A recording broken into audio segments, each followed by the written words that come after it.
તો મહત્વપૂર્ણ સમાચાર તમિલનાડુના કુન્નુરમાં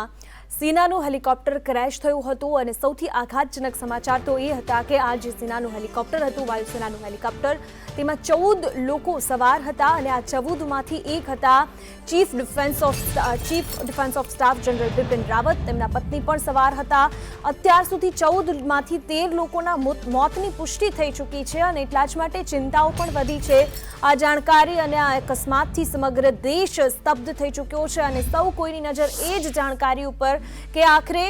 જે બિપિન રાવત છે તેઓ કેવી સ્થિતિમાં છે અને આ જે 13 લોકોના મોત નિપજ્યા છે તે કોણ હતું, આ તમામ સવાલો અત્યારે ઉપસ્થિત થઈ રહ્યા છે। હેલિકોપ્ટર ક્રેશની જે આ ઘટના છે આખી આ સામે આવી ત્યારથી લઈને અને જે ઘટના કુન્નુરમાં બની છે તે ખૂબ જ ગાઢ જંગલ છે અને જંગલમાં દુર્ઘટના સર્જાવાના કારણે તો આ સૌથી દુઃખદ સમાચાર સિરિયસ જનરલ બિપિન રાવત શહીદ થયા હોવાની જાણકારી અને જે આશંકાઓ છેલ્લા અકસ્માત થયો ત્યારથી જોવા મળી રહી હતી અને જે રીતે સતત આજે મોતની પુષ્ટિ થઈ રહી હતી, એક જ ચિંતા સતાવતી હતી કે આ બસ આજે મોતની પુષ્ટિ થઈ રહી છે એ આંકડાઓમાં ક્યાંક સીડીએસ જનરલ બિપિન રાવત ન હોય, પરંતુ આ ખૂબ જ દુઃખદ સમાચાર ભારતના પહેલા સીડીએસ બિપિન રાવતનું નિધન થઈ ચૂક્યું છે। Mi-17 જે વાયુસેનાનું હેલિકોપ્ટર હતું તેમાં તેઓ સવાર હતા, તેમના પત્ની પણ તેમની સાથે હતા અને એક મોટું ડેલિગેશન 14 લોકોનું ડેલિગેશન જે હતું તે વિલિંગ્ટન જઈ રહ્યું હતું કે જ્યાં સીડીએસ બિપિન રાવતનો એક લેક્ચર હતો। અજય યાદવ જોડાઈ ગયા છે અને અજય, જ્યારથી પણ આ મુદ્દો સામે આવ્યો, અકસ્માતની ઘટના સામે એક બાદ એક મોતના આંકડાઓ મળતા આવ્યા, ત્યારથી જ એવી આશંકાઓ હતી કે આમાં સીડીએસનું નામ ન હોય કારણ એ બચી ગયા હોય, પરંતુ જે સંભાવનાઓ હતી અને જે કદાચ દુઃખદ ઘટના આ બની તેમાં હવે સીડીએસ નથી રહ્યા।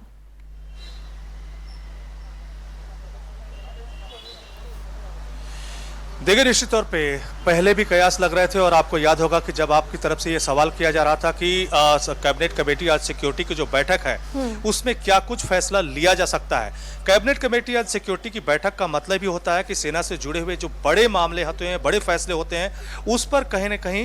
एक बड़ा फैसला लेना पड़ता है। तो ऐसे में इस बात की आशंका बहुत पहले थी कि अगर सीडीएस बिपिन रावत गुजर गए हैं तो उनकी जगह पे कौन अगला सीडीएस होगा, और खास करके सेना के जो इतने बड़े अधिकारी उसमें गए हुए हैं, अपनी जान गंवाई हुई है, तो उनके बाद भारत की आगे कैसे रणनीति होगी, क्योंकि सीडीएस का निर्माण ही इस बात के लिए किया गया था कि जो तीनों सेनाएं हैं किस तरह से एक लय में काम करती हुई नजर आए, और उसी के लिए सीडीएस जो है एक कोर कमेटी के तौर पे काम करता हुआ नजर आएगा ताकि सेना में किसी तरह का कंफ्यूजन न हो। तो ऐसे में अगर सीडीएस बिपिन रावत गुजरते हैं तो उनकी जगह पे कौन होगा, ये बात अब हम साफ तौर पे कह सकते हैं कि कैबिनेट कमेटी ऑन सिक्योरिटी की जो बैठक है उसमें इसी बात पे मेन फोकस किया जाएगा। हालांकि जब ये घटना हुई थी तभी ये आशंका जताई जा रही थी और ये कहा जा रहा था कि जैसे एक एक करके मरने वालों का सिलसिला लगातार बढ़ता जा रहा है, सीडीएस बिपिन रावत के बारे में कोई पुख्ता तौर पे जानकारी नहीं आ रही थी। हालांकि जो भी लोग थे सब सिर्फ ये दुआ करते हुए नजर आ रहे थे कि सीडीएस बिपिन रावत, उनकी पत्नी और कुछ लोग उसमें बचने में कामयाब हो तो ये भारत के लिए काफी बेहतर होगा, क्योंकि पहली बार सीडीएस के बतौर बिपिन रावत का चयन हुआ है। खास करके बिपिन रावत के बारे में अगर बात की जाए तो न सिर्फ म्यांमार में जो नगा विद्रोहियों के खिलाफ म्यांमार में जाकर के जो सर्जिकल स्ट्राइक की गई थी, यहाँ तक कि जो पठानकोट का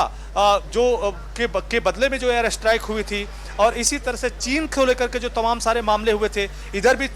खुद सीडीएस बिपिन रावत का जिस तरह का स्टेटमेंट आया था जिसमें उनकी तरफ से कहा गया था कि पहला खतरा भारत के लिए पाकिस्तान नहीं है बल्कि चीन है, जिसकी चीन की तरफ से काफी आपत्ति दर्ज कराई गई थी। बावजूद इसके कह सकते हैं कि सीडीएस बिपिन रावत की तरफ से जिस रणनीति के तहत काम किया जा रहा था वो निश्चित तौर पे उनकी काबिलियत को दिखाता है, और इसी काबिलियत को देख करके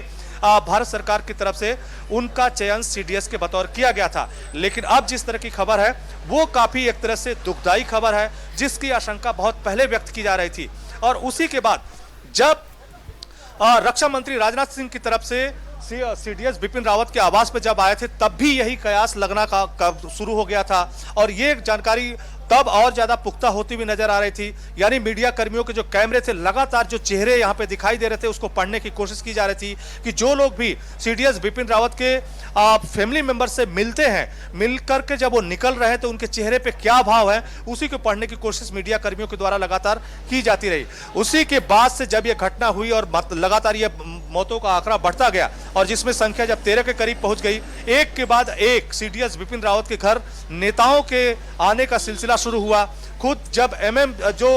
नरवणे है, जो आर्मी चीफ है, जब वो आए तब भी ये कयास लगना शुरू हो गया था। कोई बस कहना नहीं चाहता था कि जो 13 लोगों की मौत हुई है उसमें सीडीएस बिपिन रावत है या नहीं है, सिर्फ दुआ की जा रही थी। हालांकि कहा यह भी जा रहा था कि जो 13 लोगों की मौत हुई है, जब उनकी बॉडी को उनके कपड़े से नहीं पहचाना जा सकता, तो ऐसे में वो कौन लोग हैं, उसके लिए डीएनए रिपोर्ट ही एकमात्र सहारा है। तो आप कैजुअलिटी का अंदाजा लगा सकती हैं कि कितनी बड़ी कैजुअलिटी है, कितना बड़ा लॉस भारत को हुआ है। सीडीएस के तौर पे पहला चयन जो बिपिन रावत का हुआ था, आज वो बिपिन रावत हमारे बीच नहीं है, तो निश्चित तौर पे देश में एक गम का माहौल है। सुबह से ही पूरे देश भर की नजरें जो है टेलीविजन पे लगी हुई थी। लोग ये चाह रहे थे, खुद संसद भवन के भीतर जो सांसद थे वो चाहते थे कि कोई एक फैक्ट जो है संसद के सामने रखा जाए, सदन में रखा जाए, ताकि जो उसकी एक्चुअल जानकारी है वो देशवासियों को मिल सके। और उसमें ये बात और भी पुख्ता तब हुई जब रक्षा मंत्री राजनाथ सिंह की तरफ से आज जो सदन में बयान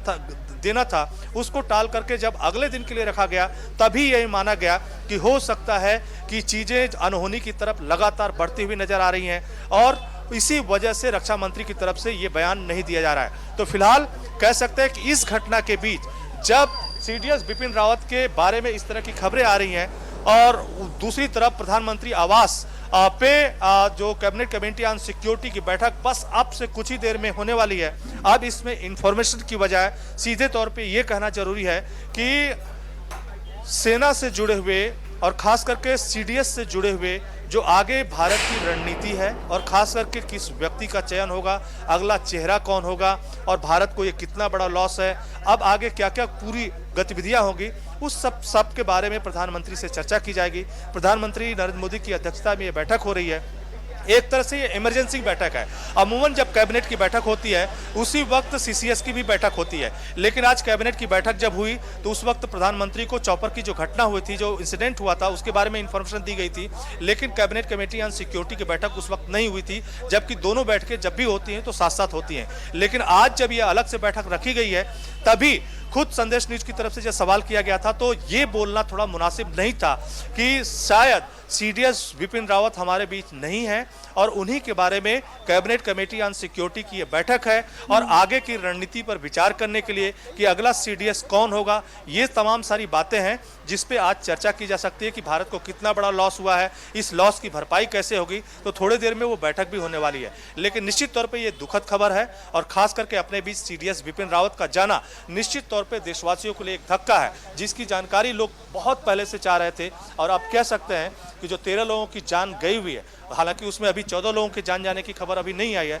लेकिन जो 13 लोगों की जान गई हुई है उसमें एक सीडीएस बिपिन रावत है। इसकी आशंका एक और बात से मैं कहना चाहूंगा, इसकी आशंका उस वक्त भी काफी गहरी हो गई थी जब चॉपर जल के राख हो चुका था, यहां तक कि उसमें से जो डेड बॉडी है उसको निकालना काफी मुश्किल था। डेड बॉडी भी राख में कन्वर्ट हो चुकी थी, उसके कुछ हिस्से बचे हुए थे, यहां तक कि कुछ जब पहले 4 डेड बॉडी निकाली गई थी जिसमें 2 डेड बॉडी तो 80% थी, वो 80% जलना भी कहीं ना कहीं कम जलना माना गया। कुछ लोगों के बारे में कहा जाता है कि उनके कुछ टुकड़े ही पाए गए हैं। तो ऐसे में सिर्फ एक सहारा है कि जो भी उनके बॉडी पार्ट बचे हुए हैं उसके डीएनए के सहारे कौन शख्सियत थी उसमें जो सीडीएस बिपिन रावत के साथ और कौन कौन लोग थे उसको डीएनए के जरिए ही पहचाना जा सकता है। लेकिन अब यह जरूर कहा जा सकता है कि भारत के लिए बड़ा लॉस है और सीडीएस बिपिन रावत हमारे बीच नहीं है। निश्चित तौर पर देश को धक्का पहुंचाने वाली ये खबर है।